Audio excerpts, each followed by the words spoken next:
All right, let's make a formal introduction for our listeners. Good afternoon, Mark. My name is Claudia. I'm calling you from Washington, D.C. From the Susan Fairfax City. We're very humble and grateful that Mark Jenkins accepted our invitation to our show. Mark, welcome to the show. Thank you, Claudio. How's the weather in Washington? It's quite hot here now. It is about, it's not bad. It's about Fahrenheit 75, 80, low 20s centigrade or so. So we're in the summer now.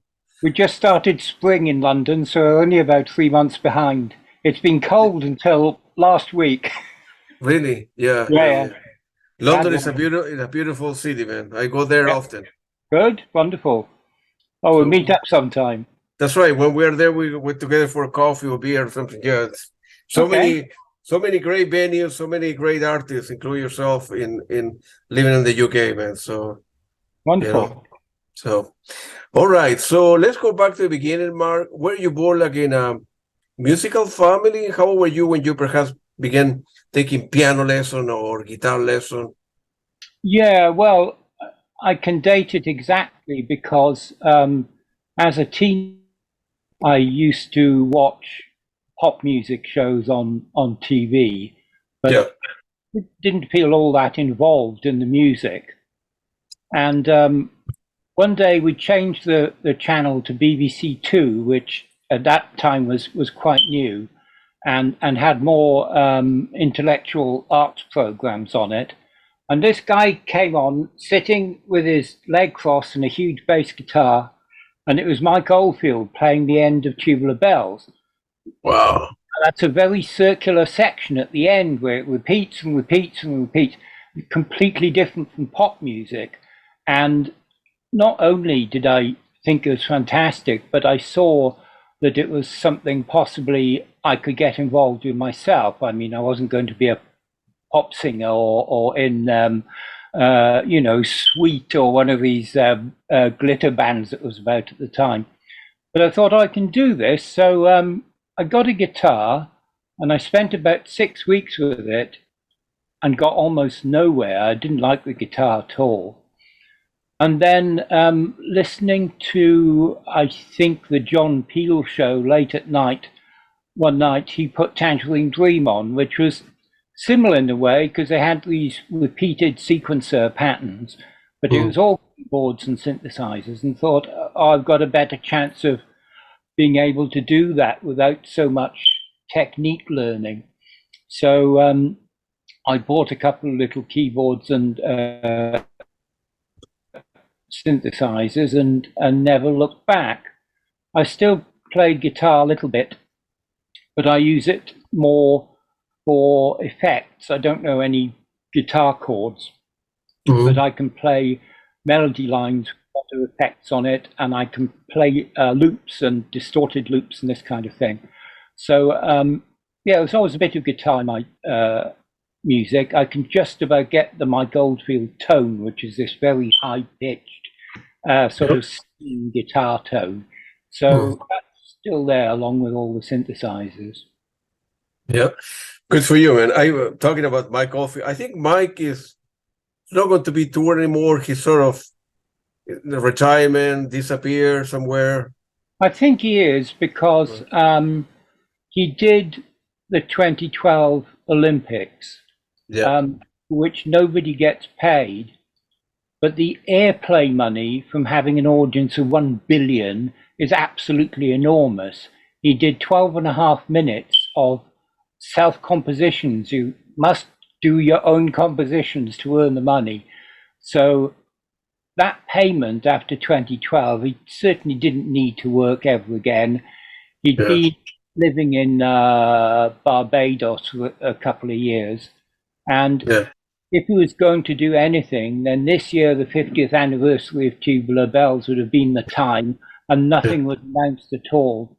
So all that's happened now is a new issue of Tubular Bells with a little 8-minute piece on it that was going to be the start of Tubular Bells 4, but Tubular Bells 4 was never done. And the actual anniversary date, 50 years of Tubular Bells, has passed now, May the 25th.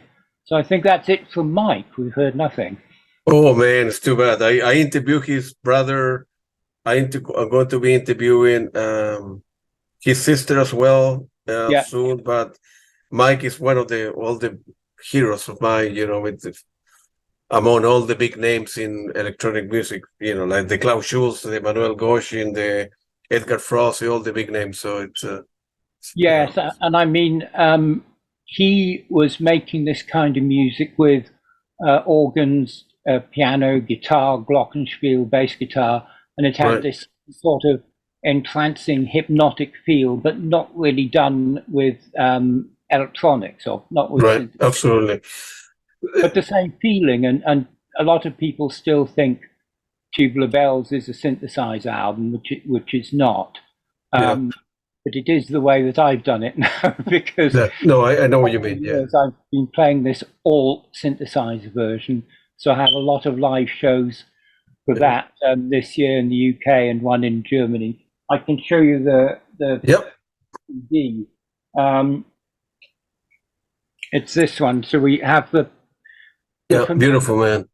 Bell, but kind of swimming in a spacey background. Yeah, correct. Yeah, I looked at the whole piece, which has perhaps 20 layers vertically all the time, and then about 20 or 40 sections horizontally. So it's something like 400 little clips. And I just started assigning them to synthesizer sounds and putting in real human voice and piano and a couple of other things, because the Moog synthesizer is not wonderful at piano. I didn't want to go trying to do piano parts. So I've got a genuine grand piano, and on stage now I put in some of the other sounds. He used the Farfisa organ, so I have a genuine Farfisa organ imitation and a couple of other things.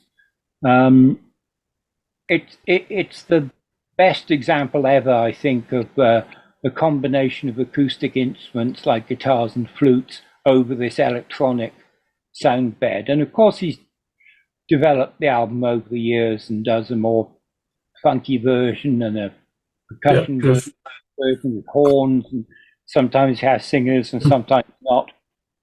And the videos are there. It's mostly on YouTube, but I don't hear anything new from him at all now.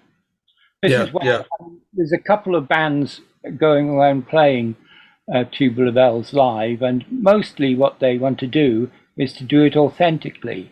So they do it absolutely authentically, and they're acclaimed for being authentic, but you can get authentic at home by listening to the CD.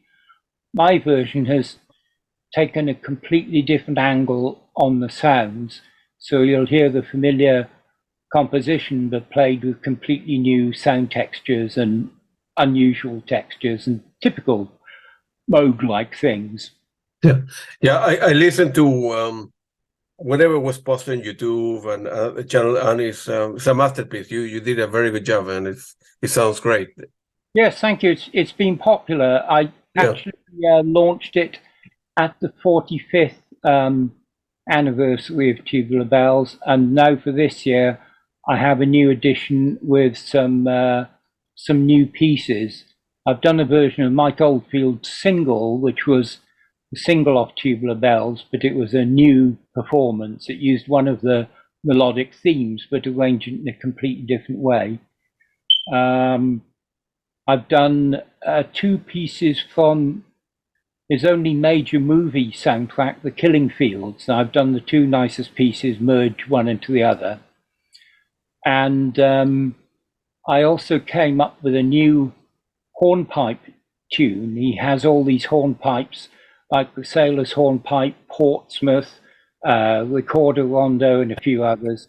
And he likes this style with a very bouncy guitar and then a whistle or pipe over the top, which is often Les Penning playing. So there's about 5 or 6 of those by Mark Oldfield. And I found a hornpipe that he'd never done called the Green Ship, which is very bouncy, and I've got simulated whistles and pipes and orchestral percussion and marimbas and all kinds of things on it. So yeah, so that's a new, extended version now of tubular bells Analog Synthesizer. The other thing is I'm only selling this on CD. I had all my music on download for quite some time, but because of all the arguments about download and musicians not earning enough and things like Spotify playing your music almost for nothing, I've taken everything off download and streaming. So if you want to hear the music, you really have to order a CD. Sure. I know there's a lot of people who no longer even have a CD player. But there you are. You have to go to a friend's house where there's a CD player. Yeah. No, I have, I'm old school, so I have a lot of vinyl or CDs like you, and music is a big part of my life. So I spend money in equipment and concerts and... Yes. Well, of course, people say, oh, I love the old days of vinyl because the sleeves are wonderful and you can have big pictures and so on. And that's fair, but the space to put them on shelves is absolutely enormous. So I think you can stick with the CD, which has, you know, some physical existence. I just download that it doesn't give the listener a lot of connection to the musician. You don't get maybe all the photos that were meant to be on the album. You don't get the sleeve notes. You don't get the physical sense of taking it out and putting it on the player and playing it. And then if the hard disk crashes one day, it's gone. You know, and in a lot of cases, you never bother to get it loaded up again. And in any case, you haven't made this connection to the musician where you feel, oh, I must get the next album as well. Now, I know that's not entirely true because there are lots of people very happy with download. But as I say, I'm sticking with CD for the moment until the last CD player in the world stops working, and then I'll switch back to download sales again.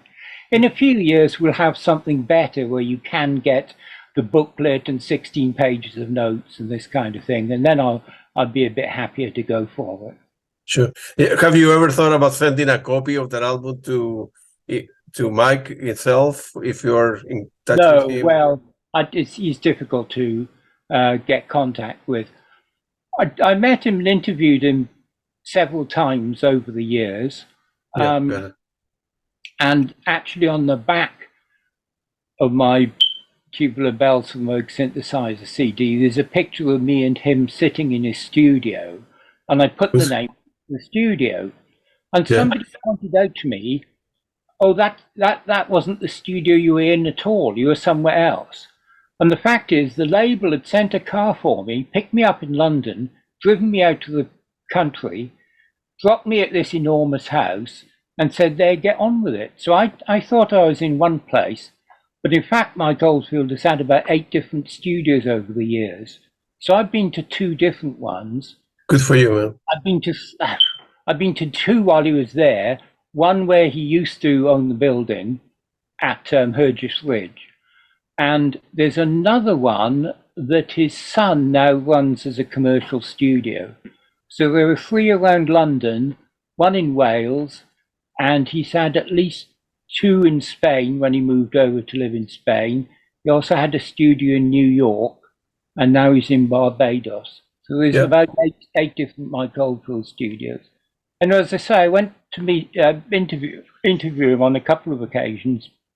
Once I think he'd just done Songs of Distant Earth. And of course, he's very pleasant. He likes talking about his music. He's very open about the music. Then after about an hour, he starts to complain about the music business. He doesn't really like the business. And for example, he did one major movie soundtrack, The Killing Fields, and then never did one again. I don't think he really likes the movie business. So there's a lot of things that he doesn't like, and he spends a lot of time telling you why he doesn't like certain things. One of the main two reasons he moved out of the UK. He didn't like the smoking ban, where you can't smoke anywhere anymore, and he didn't like the weather. He said it's just too many months where it's cold. So once he put himself in Barbados, I think he slowed down a lot. I mean, he's done, I think, 2 albums from there in more than a decade, and that seems to be the end of it now. Well, it must be a very easygoing life. I think he was living on a boat there initially while he had a new house and studio built. So he's there on his boat in Barbados, and he doesn't have too much incentive to work hard at anything. Yeah, hopefully one day, if I get lucky, we'll have the opportunity to meet him. I don't know if I will be able to interview the guy, but it's one of the people that I admire, so. Yes, of course. I think it's quite possible. In fact, I think the last concert he did was the orchestral one for Music of the Sphere, and he chose to do it in Spain, where he has a huge following. Yeah, that's right. He didn't do a London show of that. So I think he's almost more likely to turn up in Spain than in the UK now. But as I say, I think it's too late, because we've passed 50 years of Tubular Bells, and he hasn't got much incentive to do anything else. Yeah, when you have a lot of money in the bank, there's no incentive to keep on releasing, keep on doing interviews, releasing new stuff, touring. I think he feels that he's done what he needs to do. It's like Bill Bruford, who has left being a drummer now and sold percussion instruments, and he's working in some kind of academic field, maybe psychology, I'm not sure. But, when interviewed, he said, I've just done everything you can do as a percussionist. And considering he's been around with Yes, he's been around with King Crimson, he's been around with Patrick Moraz playing jazz-oriented things. He's performed in some of the biggest and most technical band lineups in the world. So, there isn't too much else for him to achieve. I mean, he's also used a lot of different levels of technology, from a very simple drum kit up to a very complicated electronic setup. And he's just retired from music, basically. Well, I suppose all these people that we love, who started in the 1970s, are coming to the end of their working career now, 40 to 50 years later. So you can't expect people to go on endlessly. Yeah. Fortunately for us, the people like music would like to see more, and selfishly, we would like for them not to retire. Yes. Well, of course, the other side of that, of course, is Tangerine Dream, which has always changed over the members over the years. Yeah. And when the last founding member, Edgar Froese, passed away, they still had enough people who had been in it for several years to feel justified in going on. And after 2015, when Edgar died and Torsten Quaeschning had been more or less musical organizer for some years, then it went ahead under Torsten and new people. They did actually have quite a big change in style at that point, and some people were very happy with it and some people less so. But at least they've kept the name going, and they've kept the name going busily. I mean, they're doing 40 or 50 performances this year. The other thing, I suppose, is, Edgar Froese, even had he lived, older people just don't feel up to doing the tours anymore. I did an interview a few days ago with Coliseum. Now, Coliseum started as a jazz rock, jazz fusion band in 1967 or 68. And although the band is still going, the original keyboard player, Dave Greenslade, just felt he couldn't go on tour now, because everybody now is 71, 72, 73. So they got in a very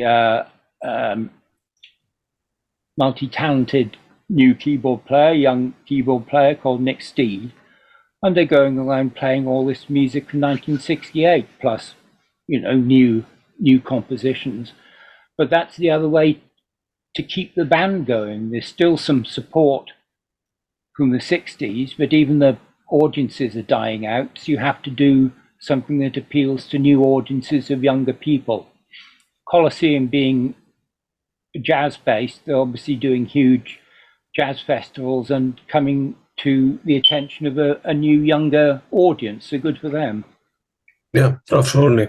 Were you in, before you turned into sort of keyboard electronic, were you in any band in high school when you were, I don't know, 16, 17, 18 years old? Well, slightly. In school, when I was doing English and physics and the usual subjects, I was asked if I wanted to do music as a subject, and I said, no, not interested. And of course, 6 weeks later, I saw Mike Oldfield on the television, and it's too late. So I couldn't study music systematically, but because I got interested, I just picked up some ideas myself. The funniest one, which I've realized, I went into the English department and they used 1/4-inch tape machines. So I got them to lend me a tape machine. And then the next week I said, can I have another tape machine? Because what I wanted to do was to spin the tape out from one machine, over the side and back into the other machine, and get them to create an echo into each other. So the first pieces I was doing in school were these multi-layered echo pieces. And it was years before I realized that Robert Fripp and Brian Eno had been doing this, Terry Riley had been doing this, but although they started this a few years before, it wasn't all that widely known. So I'd invented that technique independently. So I was able to play solo music straight off. And then I got a synthesizer and a 4-track 1/4-inch tape machine and started to do multi-channel things. Because I knew Mike Oldfield had done the whole thing himself by using multi-layers of overdubs. So I was never pushed into doing a band format. In any case, I wasn't particularly interested in guitar, bass, and drums and keyboards and a singer. But despite that, I did do a couple of band lineups in college, which was my first experience of putting together a song with some words. I only did a handful of songs at that time. And then I was basically doing solo synthesizer stuff, sometimes with somebody playing flute or cello or something like that, but not a band lineup, for years and years and years. Then I was pulled into the world's smallest band lineup, which was White Noise. Dave Vorhaus had launched this band from the BBC Radiophonic Workshop in the late 60s. And in the 90s, he wanted to reimagine White Noise as playing digital loops of music. So he didn't have quite enough hands to do it. So we went out as a duo. He had the laptop and an instrument he'd built himself, a controller called the Kaleidophone, which was a long plastic tube which you put around your shoulder like a guitar, and he played the strings up and down on this, and this triggered loops on the laptop. Meanwhile, I had a little bank of MIDI controllers, and I was changing the filter settings and the effects and other things that were happening in the loops. So we went out for some years doing this. We did the UK, France, Germany, Holland, China, which was fun. We went out to China to do a concert for the total eclipse. Everybody's looking up for the total eclipse. A huge bank of clouds appeared, and nobody in the whole of China saw the sun during the eclipse. So we'd completely wasted our time going all that way. Of course, if you can't see the sun and it's 100% cloud cover, you just get, it goes a bit dim and a bit dark, and all the birds stop singing, and then it gets lighter again. So it wasn't all that spectacular. Anyway, after that, to white noise, I developed something myself using loops of various kinds. This is with the iPad. After when the iPad was launched in 2010, I started using that for loops and effects and so on. And I went and played in St. Petersburg in Russia doing that, and then started playing in the USA. I did a lot in New York and New Jersey, usually a planetarium show where I got them to switch on the star show and lasers and things above me. So mostly, as I say, I'd been doing solo performances, and my inspirations were solo performers. Klaus Schultz, who could do it solo, Tim Blake, who could do it solo, Jean-Michel Jarre, who could do it, or some version of it solo. So with synthesizers, yes, I thought it can be all solo. Then I was actually put into a band that was playing medieval music. And what they wanted was the sound of harpsichords, the harmonium, and other classical old sounds. And was very busy with that for quite a few years. We did castles, banquets, medieval events. That's a style that's very popular in Germany. We went to Germany quite a lot with it. So I was there with a medieval hat and a long cloak. Oh, it's sounding a bit like Rick Wakeman now. Little keyboard doing harpsichord sounds and things. And we built up quite a big set of music. So that was more of a band experience because you have to learn the pieces and watch what the other band members are doing. That gradually turned into something different.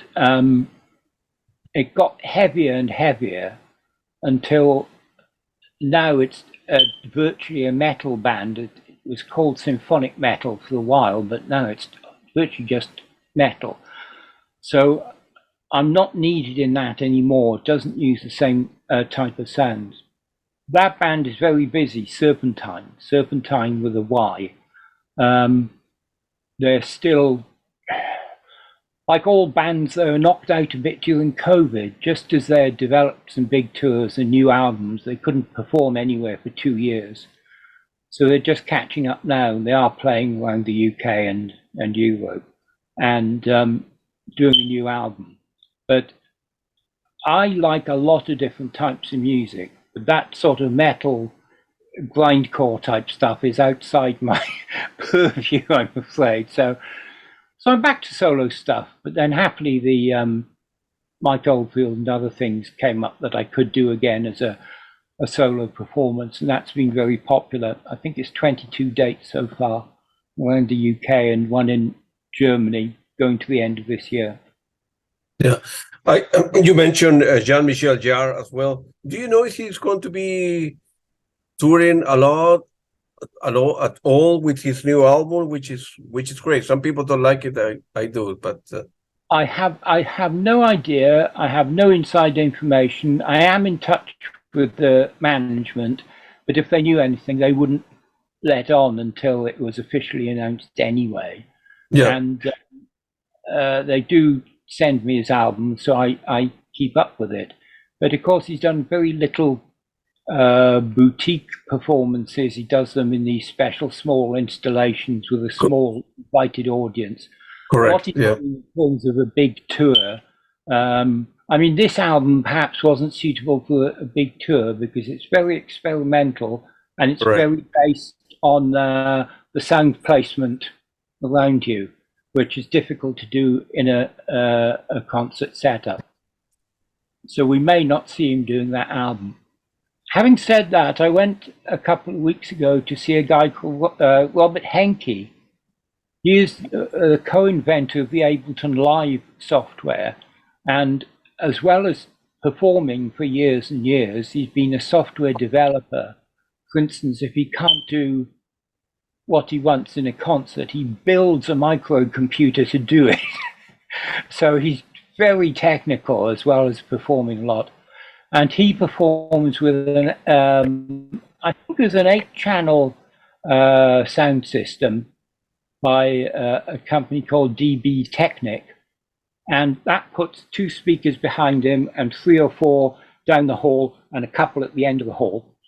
You tell the system where the speakers are, and then you can forget about the speakers. You can just move sounds anywhere you want, and the system calculates which speaker to play it from. Wow. His other act name is Mono Lake, where he plays more techno things. But his shows are always involved either with multi-channel speakers or visual. Sometimes he has his music controlling a laser or a set of lasers to make graphic displays.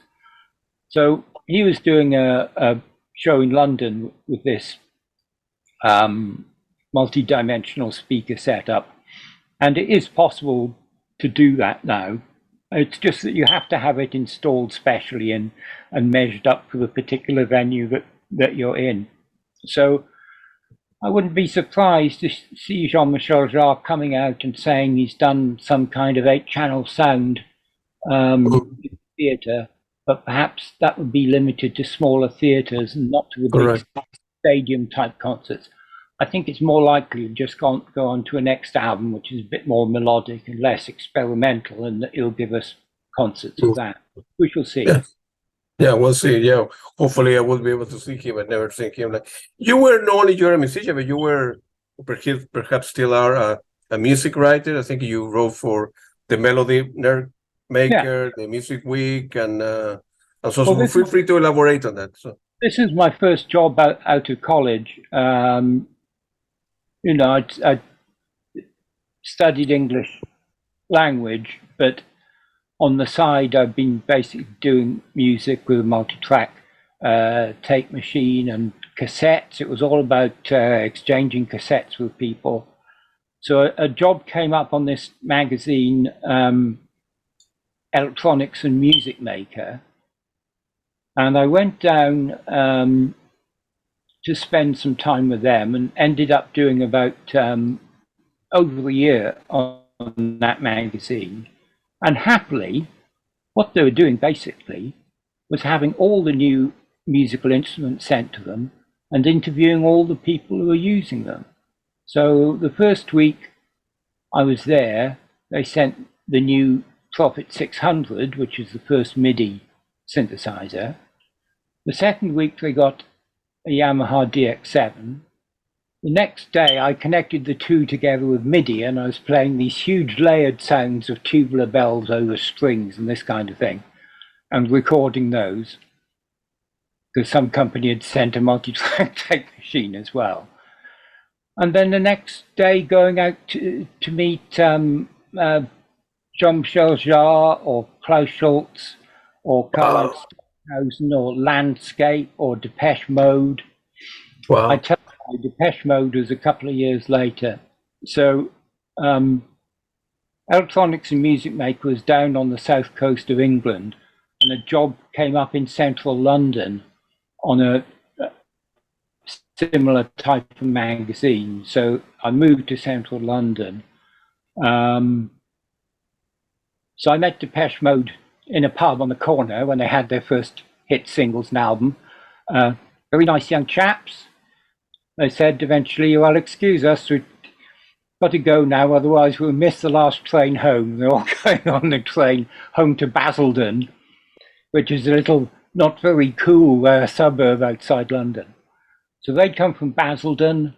I saw Klaus Schulze in Coventry Cathedral on the tour where he was taking a Fairlight with him and playing these huge Fairlight sampled orchestral sounds, and interviewed him about how he was doing it. Basically, anybody I wanted to who was available to do an interview. I met Nick Rhodes from Duran Duran, talked about his keyboard technique, history of different instruments, and I kept in touch with him for years because eventually I started helping some of the small companies to sell their product. So I was a dealer for various sequencers and small synthesizers and things. Nick was very interested in anything new that came up, even if it gave him one good sound for an album. And he said, when I first met him, well, I've just lost all my keyboards because we had them in a storage unit and our management stopped paying the fee for the storage unit, so they were all taken away. So I'm having to buy all new stuff. His big favorite was the Roland Jupiter 8, and it was hell then. By that time, analog had gone down, but it had gone up again. So it was hell for him finding a couple of spare Jupiter 8s to replace what he'd lost. But of course, he had the money to do it. So I kept in touch with him for some years and did a lot of interviews and features on Tangerine Dream. But then as people left, I kept in touch with them. Steve Jolliffe was in the band in 78 and left to go solo. So I did a lot of work with him, put him on for a few concerts, which I'm still doing now, 30 years later.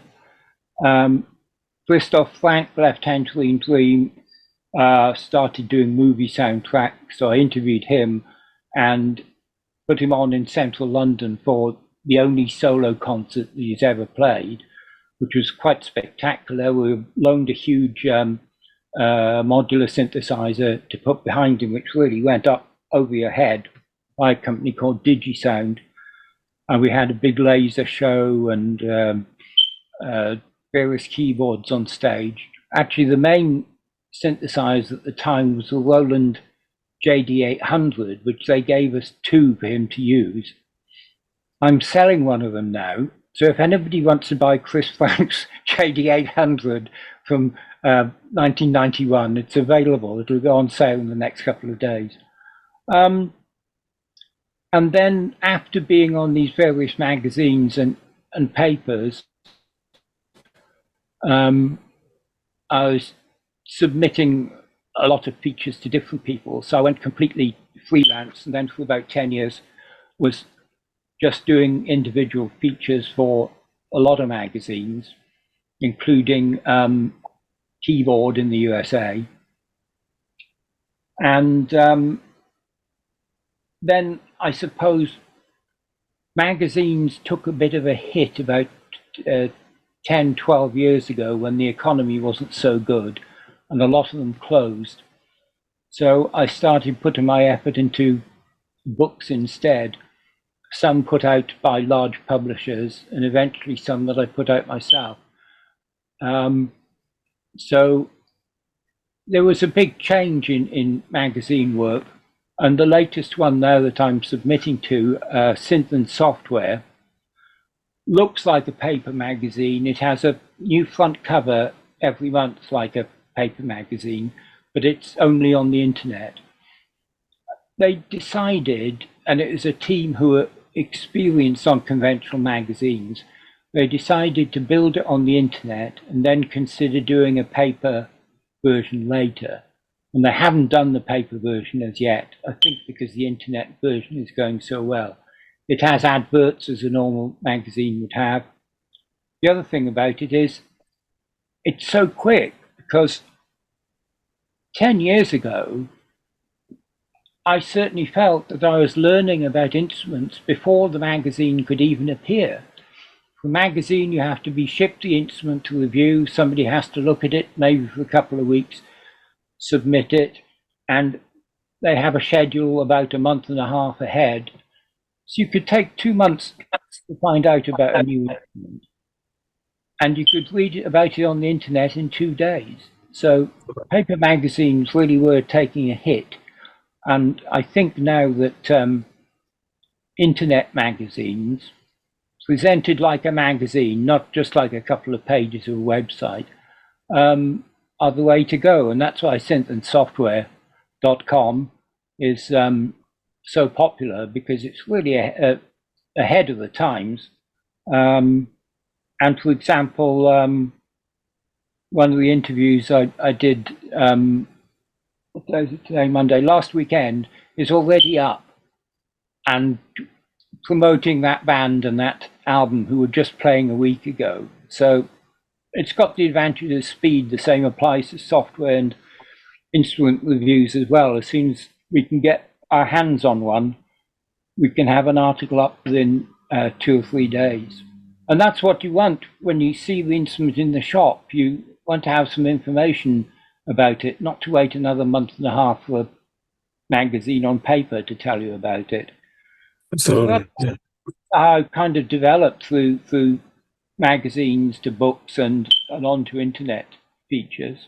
Yeah, absolutely. Feel free to elaborate on the level of effort to put the Tangerine Dream 50 years, the Ultimate Discography, or the Klaus Schulze one, or the Kraftwerk one.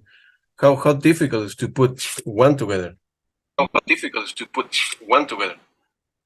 What had happened was I had a book published in 2005 called Analog Synthesizers. And that went to a company called Focal Press. And they took a few months to put it out. It's quite thick, it's several hundred pages. And a few years later, they asked me to do an updated version. So I added another 80 pages or so, and they updated it. And they do a fantastic job because they sell mainly to universities and libraries. And they sell 100 books at a time to a university course, something like that. And I had started reading about either having a book printed yourself. Well, let's talk about that. I think having a book printed yourself gave the idea that it's what they call vanity publishing. It's just people who want a book where nobody else would possibly take it on. So I felt it had a bit of that feeling of vanity publishing. And the other alternative of producing a book just to be read on Kindle through Amazon, in other words, it exists as a PDF and nothing else. I thought that was a bit weak as well, particularly since it doesn't support photos all that well. So I sat for a couple of years wondering what to do next with books. And I finally went to get a couple of quotes about self-printing, and it turned out to be a lot cheaper than I thought. I got a fantastic quote from a company in London. And I think what had happened, like a lot of other things, is that the technology had changed. When I'd first looked into doing it 7, 8, 9 years earlier, it was a conventional printing system, quite a lot of work involved and quite expensive to do. So you ended up with a book which would cost you quite a lot and would be difficult to sell on. But later the technology had changed. I think there's types of laser printing involved and other ways of doing the color cover and so on. So eventually I found that indeed self-publishing is worth doing. So I did 3 books in quick succession, also because of these 50-year anniversaries. 50 years of Tangerine Dream, 50 years of Kraftwerk, 50 years of Klaus Schulze. They'd all had their first album in 1970. So this was 2020. The Tangerine Dream, I compiled all my interviews that I'd done over the years, both with the band and with individual members. Then did the technical things like a list of albums and release dates and so on. And by the end of that, it was quite a decent book, a couple of hundred pages. So I had some mail order companies working on that. We sold the first batch very quickly, and then another batch, and then we did a tiny update and another batch. By that time, I thought it was going well, so I did the Klaus Schulze one, and that sold out. We did a second batch, and then the Kraftwerk, which I think was printed 3 times. So it did turn out in the end to be a good deal. Basically, the trade-off is you have to do a lot of the work yourself. I spent so much time putting books in jiffy bags and going to the post office. I mean, the post office people were starting to know me and say, "Oh, I want books, is it?" So I was going every day with books. It was hard work. Yeah. But of course, the advantage is instead of being on a small royalty like 8 or 12%, you're getting something like 80% markup on the book. So if you're willing to do the work, again, I think that's something that's of the moment. That was killed a bit by COVID, by the way, because international shipping costs went up a lot and the cost of paper went up a lot. Yeah. I haven't done what are supposed to be the next 2 books, but I think those costs might have settled down now and it might be okay to do them. But as I say, like CD, I would like to continue doing books while there's still some call for books. And eventually I'll give up and do a digital PDF version. But I can tell you now, you do a PDF version of anything, and in 10 minutes it's bootlegged. Of course, yeah. So there is no way to keep a PDF version of a book secure. So you can forget getting good sales if you do it for download. So I'm very doubtful about doing that. But if the death of the printed book comes about finally, and by the way, I mean the books I did were about half a kilo. They were quite substantial.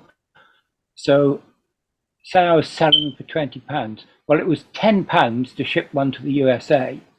So the shipping costs now became absolutely killing, and they're not going to go down again.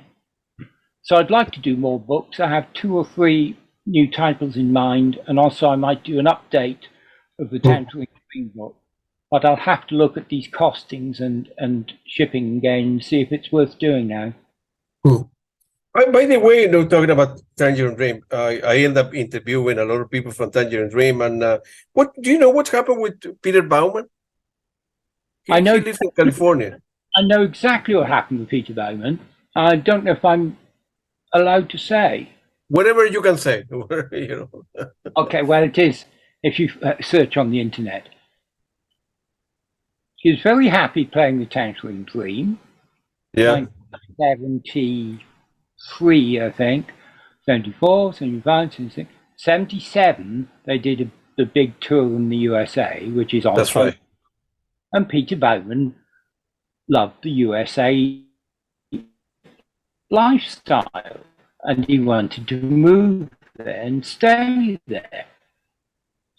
So left, and he did a couple of projects where he had commissioned a custom digital synthesizer and sequencer, but he was also interested in singing and pop songs. So as we know, he had this short period on Virgin where he was putting out albums with singing.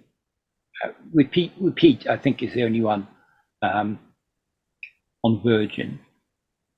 And then he decided to form his own label to support this kind of thing. So that was the private music label. Right, and he was catching on to what might be called more new age. Instrumental things, some of them relaxing, some of them a bit experimental, more to do with acoustics as well as electronics. Getting into the market that Windham Hill and these other so-called new age labels in the States were getting into. So he was running private music, and as we know, amusingly, Tangerine Dream ended up on private music for the UK. So despite the fact that Peter had left, which I think they were quite annoyed about at the time, they were happy when he was able to offer them this label deal in USA. Well, those albums on private music are among the ones that people find very, very conventional and melodic. It is a little bit like elevator music. And it didn't suit the audiences in the end. You asked me something about Peter Baumann. Perhaps this is too much detail, but also private music, along with everybody else, got in trouble. They probably expanded as much as they could expand, and the major labels wanted to either incorporate them or step on them. So private music was sold, Windham Hill was sold, and within a couple of years it was over. So that was Peter Baumann's boss of label career. But what you wanted to know, what you're asking me, and the bit you perhaps don't know, and it took me a few years to pick this up. While he was working in the USA, he met the daughter of an oil billionaire from Detroit, I think, and married her. Wow. So not only had his label gone, but he didn't really need to work again in his life. Wow. So, and then he set up something called the Baumann Foundation, which is supposed to be a philosophical think tank about the future of the planet. And there is a website, but I must say it doesn't seem all that busy. And for years and years, he just did the Baumann Foundation. And then you started seeing newspaper articles. One of the most successful real estate agents in San Francisco, Peter Baumann, has just sold a $13.5 million mansion. He'd gone with his wife into real estate, basically, and that's what he's doing. So that's the Peter Baumann story post Tangerine Dream.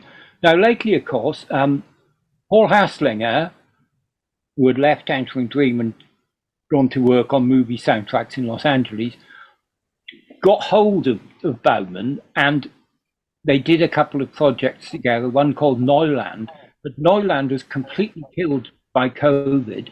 They were just launching it as lockdown appeared, so they couldn't tour, they couldn't really effectively sell the album. So I spoke to Paul Haslinger about this just a couple of months ago, and he said, well, it was kind of squashed, but we'll do something again sometime. So Haslinger is in Los Angeles, Peter Baumann's in San Francisco. Something may happen in the future, we don't quite know. Well, of course, the other side possibility, after Edgar Froese passed away, there was a lot of talk about how will the band continue? Will it continue? Which people will it continue with? And some people voiced the opinion that it couldn't be a genuine band without one of the genuine members. So first there was talk that Jerome Froese should come back, to which he almost immediately said no. Then there was talk that Peter Baumann should come back. And apparently he had visited and spoken to Edgar Froese during Edgar Froese's last days. And he had kind of volunteered to come back. Now, one way or another, that didn't work out. So he might have gone back into this lineup. But again, back to the subject we were talking about earlier, 70, 71-year-old people who started in the 1970s aren't really up to going on big tours. And Tangerine Dream now under Torsten, who's a young man, is doing 30, 40 dates. I don't think you could have put Peter Baumann back into the band and expect him to do the 40 dates. There you are. So there may be something else from Peter Baumann. He apparently has got some kind of studio set up again. He has done some work with Paul Haslinger. Well, yeah. Doesn't need to work, and the idea of going back into some kind of Tangerine Dream lineup has not happened and probably won't happen now. Now ask me about somebody else, because there's a lot about Peter Baumann. So why your opinion, why Jerome wouldn't come back to the band?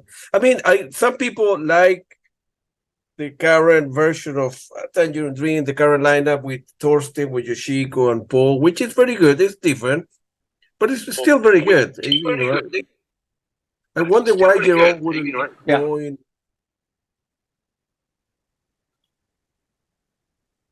I know the answer, but I can't possibly tell you.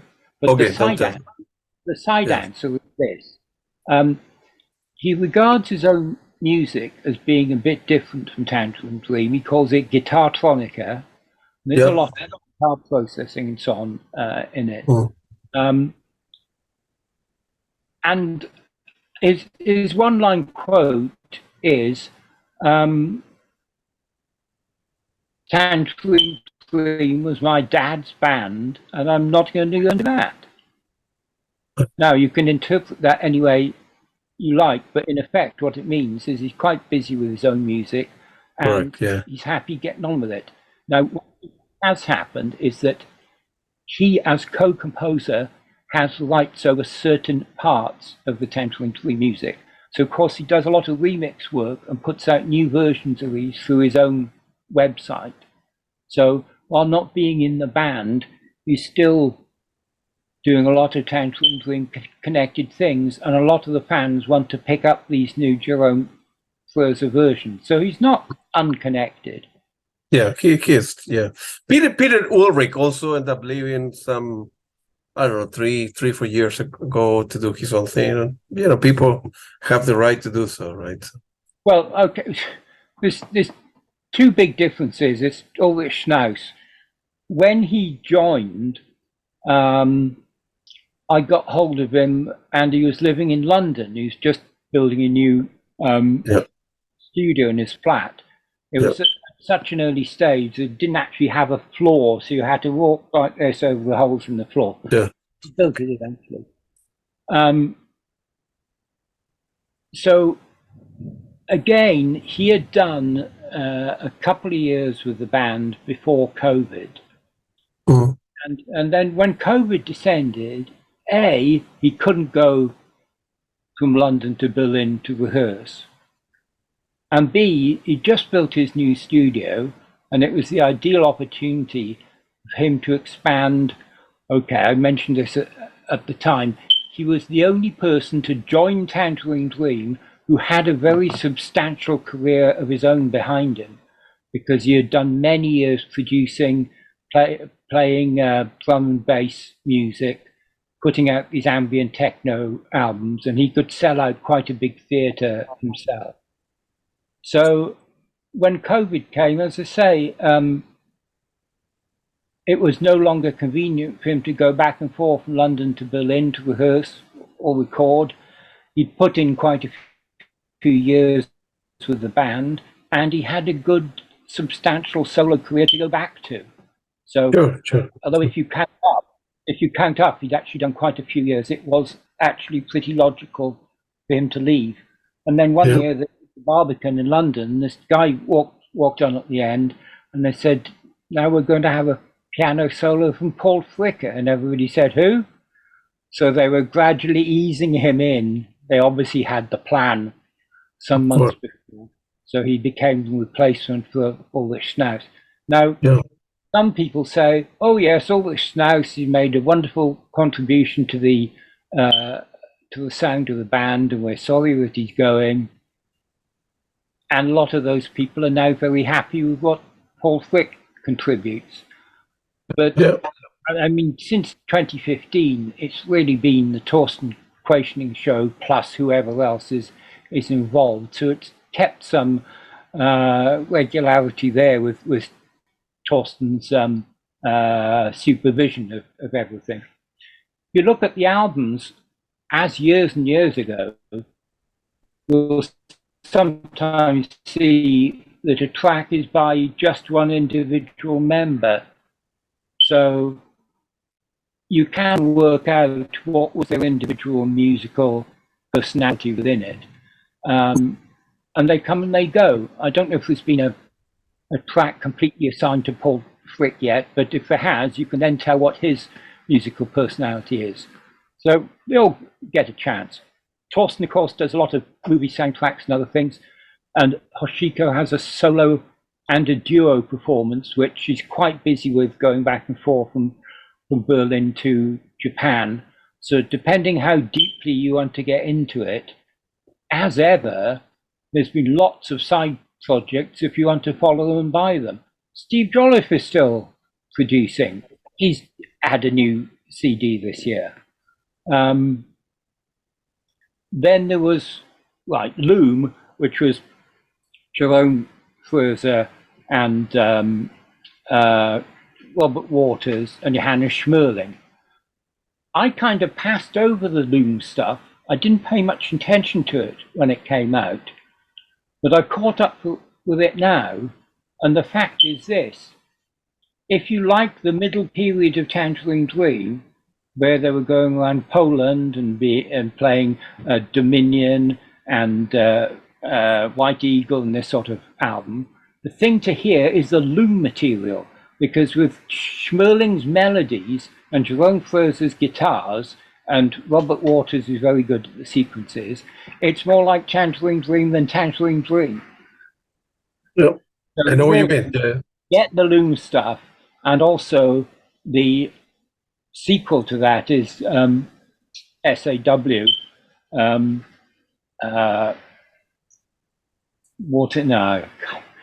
Ada, Waters, and somebody else. Schmerling, Ada, and Waters. SAW stuff. It's very good.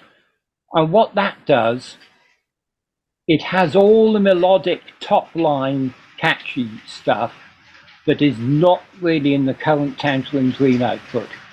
Because the current Tangerine Dream output is more like what I'd call electronica. It's based on loops and sequences and things developing, but it doesn't transpose around a lot, and it doesn't have a catchy melody going up and down. And this Loom and SAW material really is more like 1980s Tangerine Dream, which captures the essence of this sequencer composition and a nice melody line going from mini mode to a flute and this kind of thing. So Loom and SAW, definitely.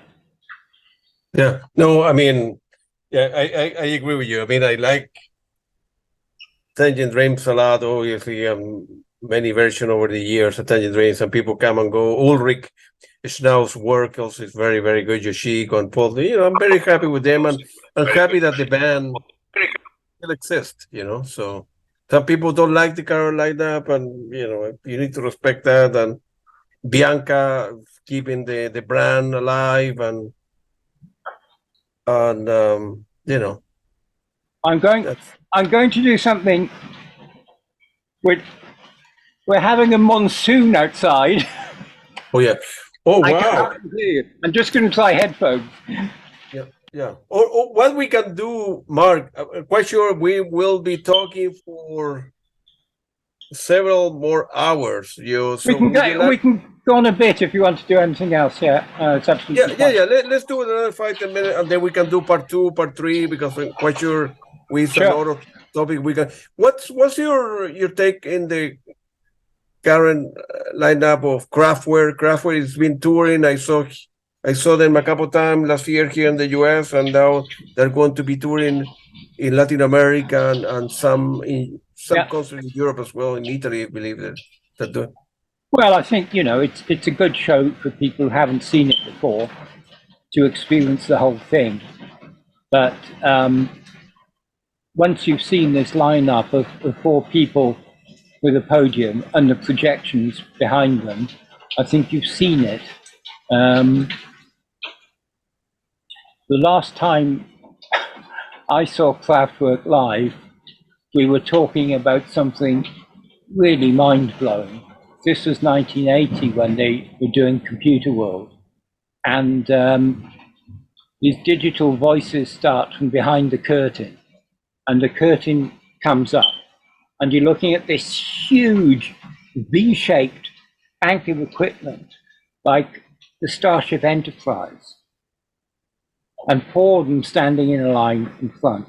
And of course, what they'd done is they'd built the studio Kling Klang as 2 lines of equipment run down each wall, and they put all that in 19-inch cases, and then they pull the entire studio out to go on tour, and they push it back into this V shape on stage, and then they connect up all the loose parts, Prophet keyboard and a Polymoog and something else, and then they can stand at the front with the stylophone and the percussion block on the long cable into the equipment.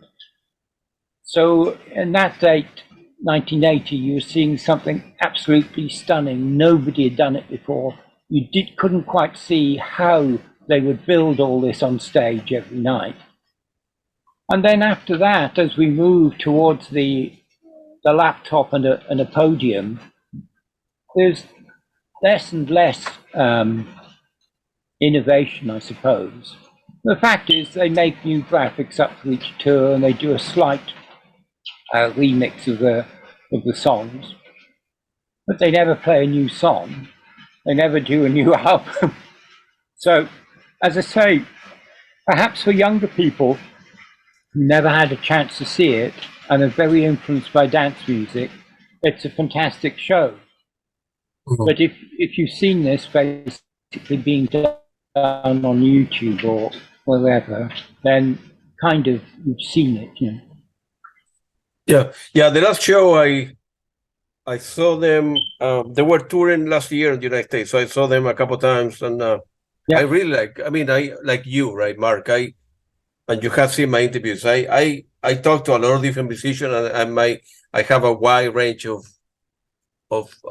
styles I like. I mean, I'm happy with Pink Floyd, with Led Zeppelin, Peter Gabriel, electronic music, Tangerine. I'm going to be seeing Tangerine Dream like 3 times here in the US when they tour in the fall, September, October, and I'm very likely. I'm trying to coordinate that with Bianca. I would like to interview them behind the scene for Thorsten showing the equipment. We do the tape, this machine to do this. Well, of course, the thing about Tangerine Dream playing is that very wisely they have introduced this long improvisation section at the end of each show. That's right. So for those who say, oh, I don't want to see the same tunes being played over and over again, there is a whole chunk of new music each time. So not only is that good to appeal to the concert goers and say, in your case, want to go more than once or a second or third time on the same tour, but it also gives them something new to sell. So they have this huge box set out now of the last UK tour. So these the sessions have been a good innovation, and it really does make some appeal to going back and seeing the band 2 or 3 times on the same tour now. You wouldn't want to see Kraftwerk 3 times on the same tour. Well, some people might, but they're really going to get something identical each night. That's right. Yeah, that's right. And all right, we can do the following, Mark. I know it's pouring down there and Sanderson, and let's stop here, and then I will send you another email. Then we can do part 2 and then part 3, because we need to talk about your music. Wow. All the stuff you have done, and the early records as well, the tubular, more detail, the modular session, which is a big deal. I want you to talk about that, and especially the modular session. For sure, we'll talk about that and as well. So it sounds good. I'm getting up to number 18 on that now. I think I've got 17. Wow. Feel free to have it to show it if. That's 17, which we've got at the moment. That's quite a funny one. It's called Perpetual Music. It's the CD is almost full. It's 78 minutes, and the last musical phrase is the same as the first musical phrase. So if you can make your CD player loop, or if you can convert it to an audio file and make it loop, then you can have endless music. That's right. It's designed in a way as background, like on one of these weird days that we have with a thunderstorm and a hailstorm outside, and it covers up your background, or neighbors shouting or something else. So it's to suppress the background noise. It's quite solid music. And as I say, hopefully the idea is that some people will get it to loop endlessly. Then on the next issue, number 18, we're back to a more conventional one where a lot of people are contributing different segments of music. I forget what that was about now. Feel free to mention your website, Mark, where people can buy your music, or any place where the people can buy your music and so forth. Yes, it's best to just go to markjenkinsmusic.com, and I have links out there. I can sell the CDs individually, but the easiest way is the mail order companies, cdservices.com, Groove Unlimited in the Netherlands, and Q in Germany, and they'll all do things by mail order to all over the world. Obviously, for the German people, it saves on mailing costs to order it from a German outlet and so on. For anybody who's interested, I want to have some kind of new distribution in the USA. Basically, now there's a solid back catalogue of CDs. There's about 15 of mine, and there's 18 of the modular sessions. They're all packed now in these very slim card wallets. I don't put them in a thick jewel case anymore, and that's partly because of the increase in mailing costs. So I've made them as slim and lightweight as possible. So if anybody wants to take on distribution, I ship them a box of CDs. 100 CDs looks like that now instead of looking like that. That's right, yeah. Yeah, so 100 CDs, and then when they send them out to customers, it can just about go out as a letter. So I hope somebody in the USA will pick that up to help on distribution, and I'm happy to send a small package for anybody who'd like to look at them. Yeah. All right. Let's talk again in a few days or whenever you need to. Yeah. Thank you very much again, Mark. Be safe. Thanks again for your help, and I'm looking forward to hearing from you again, man. Yeah, great. Thank you.